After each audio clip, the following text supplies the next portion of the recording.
Okay, सो D Myers theorem अब हम पढ़ने जा रहे हैं। काफ़ी इंपॉर्टेंट थ्योरम है, आप सब ध्यान दीजिएगा। तो डी मायर्स थ्योरम क्या कहता है, देखिए, यदि n कोई धनात्मक या ऋणात्मक पूर्णांक हो, पूर्णांक होना चाहिए, पूर्णांक समझ रहे हैं, यानी कि बटे वाला संख्या नहीं, दशमलव वाला संख्या नहीं, ठीक है। क्या ये पूर्णांक है? क्या ये पूर्णांक है? पूर्णांक किसको बोलेंगे? जो कंप्लीट कोई संख्या हो, जैसे 11, 15, 20, 25। -5 एक पूर्णांक है?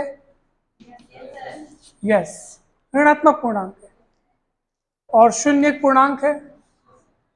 यस, इसको शून्य पूर्णांक बोलेंगे। ये ऋणात्मक पूर्णांक हो गया, ये धनात्मक पूर्णांक हो गया।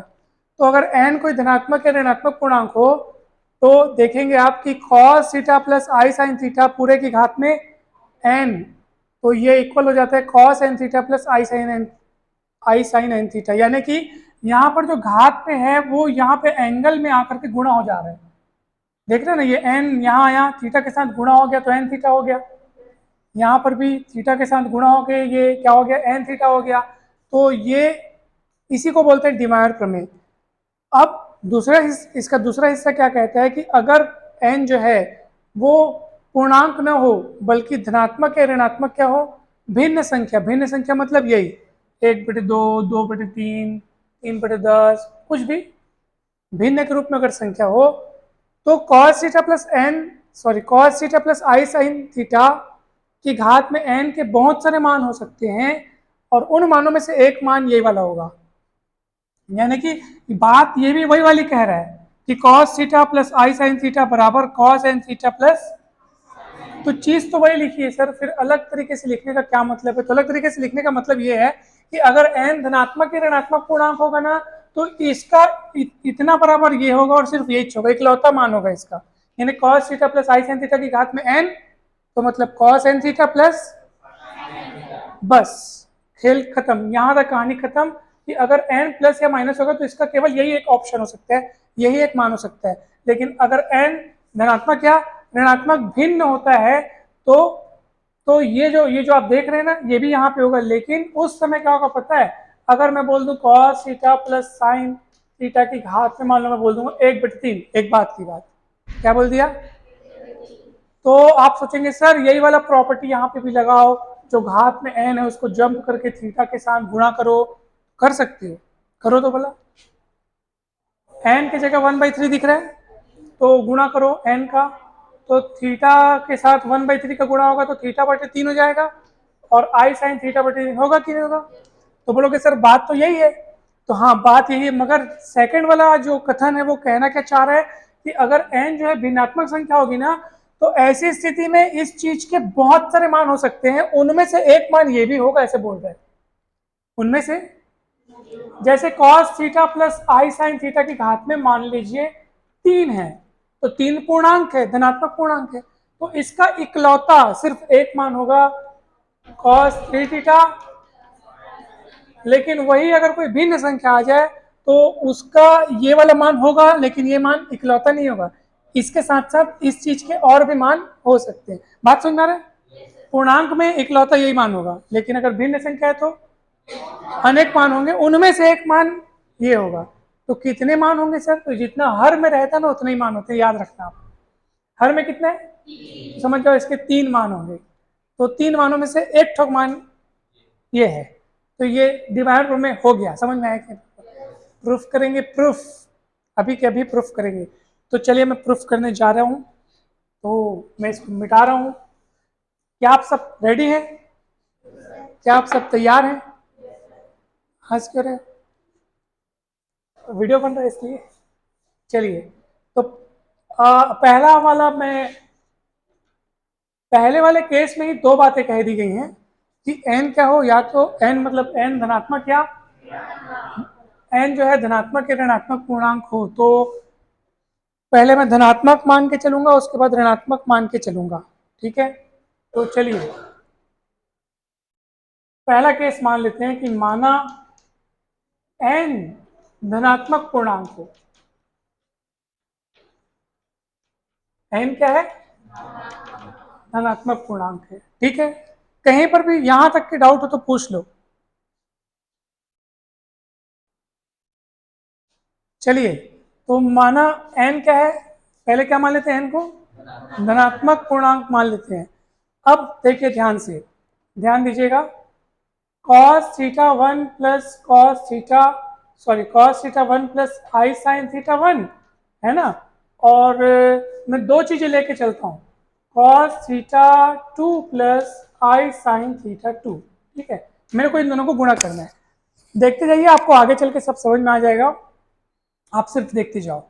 अब इनको गुणा करूंगा तो मुझे क्या मिलेगा, आपने को बताओ। तो आपको पता है दो ब्रैकेट्स का गुणा कैसे करते हैं, इसका इन दोनों के साथ, फिर इसका इन दोनों के साथ। तो चलो फटाफट करते हैं। cos थीटा 1 का इन दोनों के साथ होगा तो पहले इसके साथ होगा, तो cos थीटा 1 cos थीटा 2, फिर इसका इसके साथ होगा तो आई कॉमन निकलेगा, cos थीटा 1 sin थीटा 2, फिर प्लस हो जाएगा, फिर इसका इसके साथ होगा क्या, तो क्या होगा आई साइन थीटा 1 cos थीटा 2, फिर क्या होगा, फिर इसका इसके साथ होगा तो आई आई आई स्क्वायर, और आई स्क्वायर का मान -1 होता है, तो sign theta 1 sign theta 2 minus में आएगा साइन थीटा 1 साइन थीटा 2। नहीं समझ में आया क्या, आ गया। चलो आगे बढ़ते हैं, कोई डाउट तो नहीं है ना। चलो, it implies that cos theta 1 plus i sine theta 1 गुणित cos theta 2 plus i sine theta 2 बराबर, बिना आई वाले को इकट्ठा करो और आई वाले को इकट्ठा करो। आई कहाँ कहाँ नहीं है, यहाँ आई नहीं है, यहाँ आई नहीं है, तो बिन आई वाले को एक साथ लिखेंगे, cos theta 1 cos theta 2 minus sign theta 1 sign theta 2। नहीं समझ में आया क्या, आ गया, ब्रैकेट लगा देंगे। अब जिनमें आई आई हैं वो बच गए हैं, उनमें से आई कॉमन ले लेंगे, तो इसमें से आई कॉमन ले लेंगे कॉमन ले लेंगे, और आप ये पाएंगे कि मैं इनको अब थोड़ा सा अलग तरीके से लिखने जा रहा हूँ। इसको पहले लिख लेता हूँ मैं, तो मैं लिखता हूँ sign theta 1 cos theta 2 plus cos theta 1 sign theta 2। तो किसी को कोई दिक्कत तो नहीं है ना, आई मैंने कॉमन ले लिया है। आप एकदम गौर से देखेंगे तो ये आपको बचपन में पढ़ा हुआ एक फॉर्मूला नजर आएगा, cos a cos b minus sine a sine b। क्या फॉर्मूला होता है पता है, cos a plus b cos, हाँ यहाँ लिख देता हूँ मैं, cos a cos b minus sine a sine b बराबर cos a प्लस b। तो ये क्या हो जाएगा बताओ, cos थीटा 1 प्लस थीटा 2। समझ में आया कि नहीं बताओ। और बचपन में आपने ये भी फॉर्मूला पढ़ा होगा, sine A cos B cos A sine B is equal to sine A plus B. नहीं समझ में आया क्या, आ गया, हाँ very good, plus i sine theta 1 plus theta 2। A की जगह थीटा 1 को देखो और बी की जगह किसको देखो, थीटा 2 को देखो, तो sign A cos B cos A sine B sign A plus B. समझ में आया कि नहीं है, ये फॉर्मूला ऊपर लिखा है, आप मैच करके देख सकते हैं। तो आप एक आजकल इसका लेफ्ट हैंड साइड क्या था, cos theta 1 plus i sine theta 1 और cos theta 2 plus i sine theta 2। नहीं समझ में आया क्या, देखो अब आप गौर से देखो कि हम डायरेक्ट तो नहीं लाए, बकायदा गुणा करके सॉल्व करके लाते जा रहे हैं। अब आप उस पैटर्न को देखने की कोशिश करो कि सर ने यहाँ पे cos theta 1 plus i sine theta 1 लिखा, ये एक हुआ, ये एक चीज।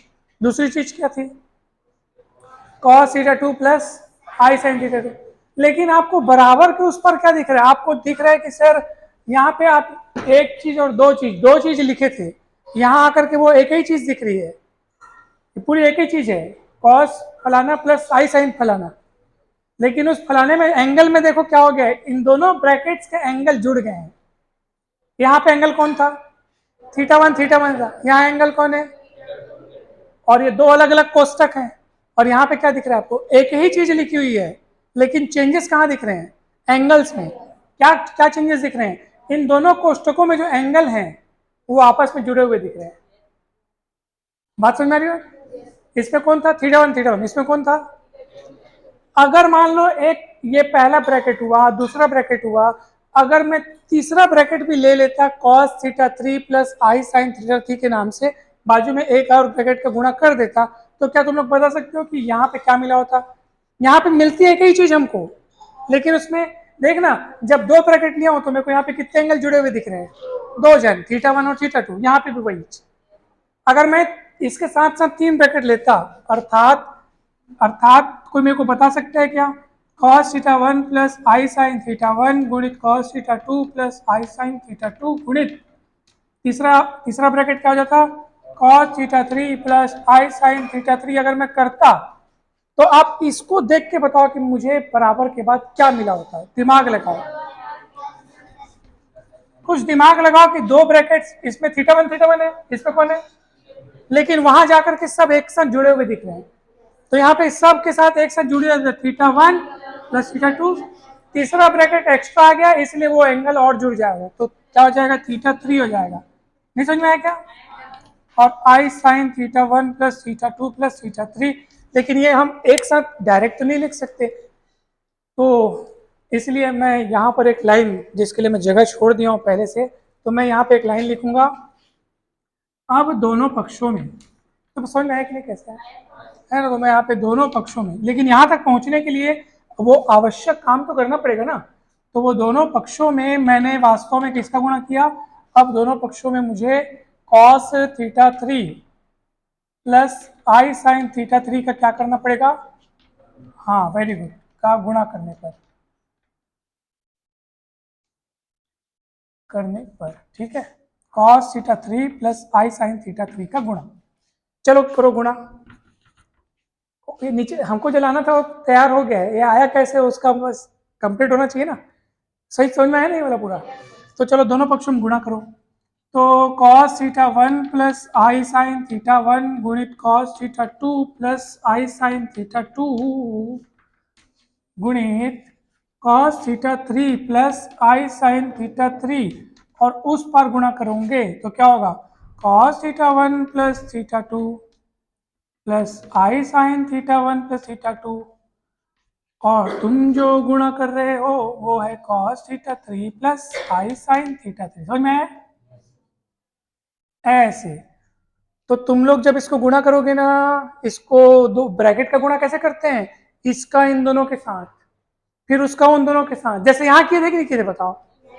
अब दिमाग लगाओ कि जहां पे तुम लोग ये इसका गुणा किए थे, देखो इन दोनों का गुणा किए, खींच खाच के इन दोनों एंगल को जोड़ दिए, ऐसे जब इनका गुणा करोगे तो इनका गुणा करोगे तो इसके एंगल भी जुड़ जाएंगे, थीटा 1 थीटा 2 के साथ थीटा 3 जुड़ जाएगा, और यहाँ पे भी थीटा 1 थीटा 2। समझ में आ रहा है कि नहीं आ रहा है? तो हमने उसको डायरेक्ट लिख दिया है। तुमको पैटर्न समझ में आना चाहिए, बस क्या समझ में आना चाहिए।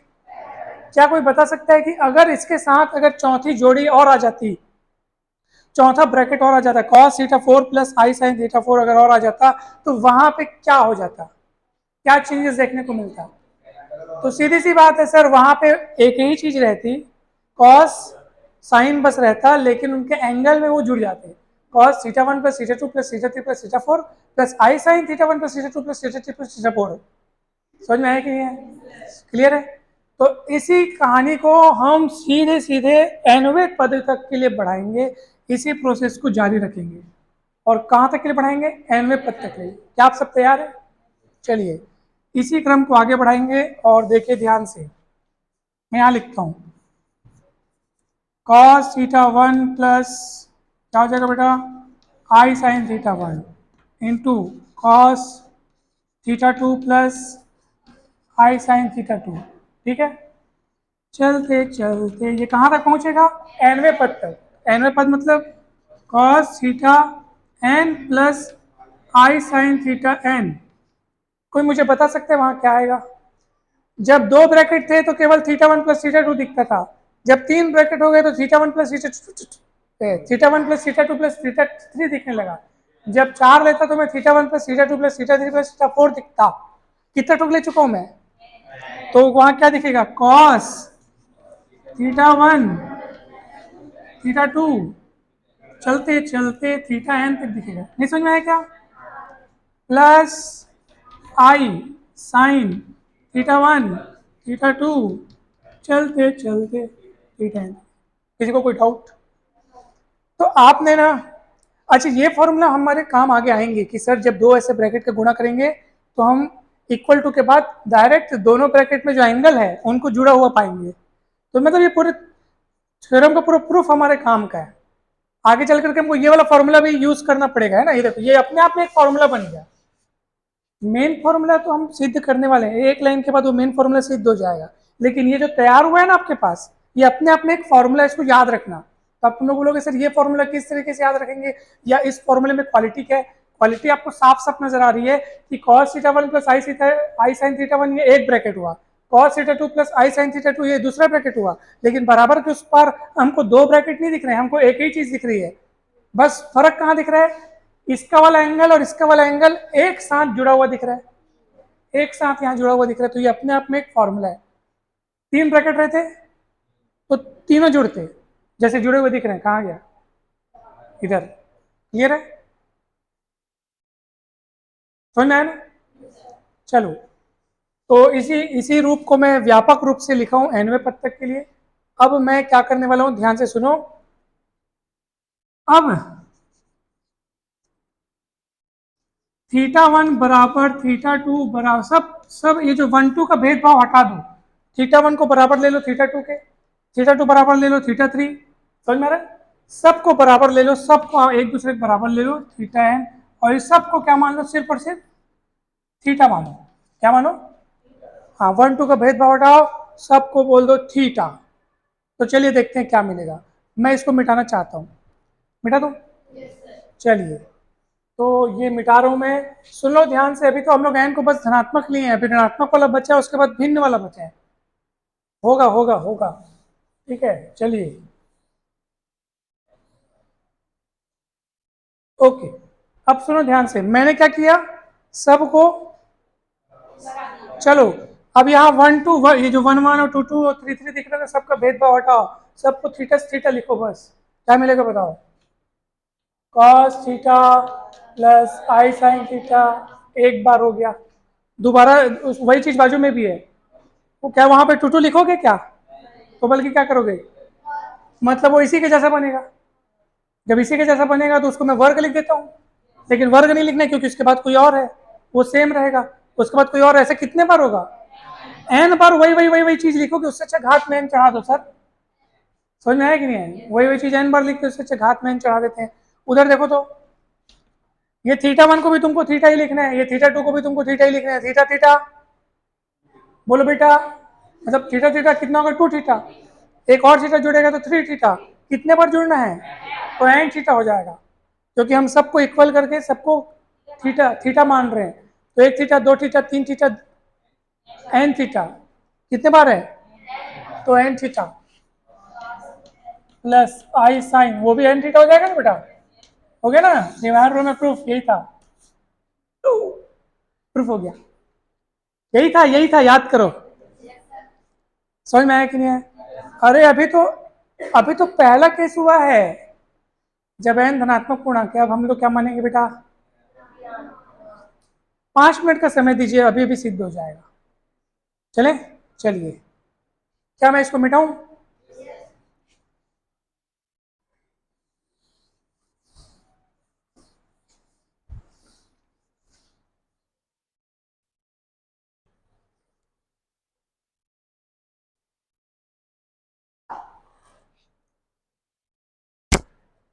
ठीक है, ओके, ध्यान दीजिएगा।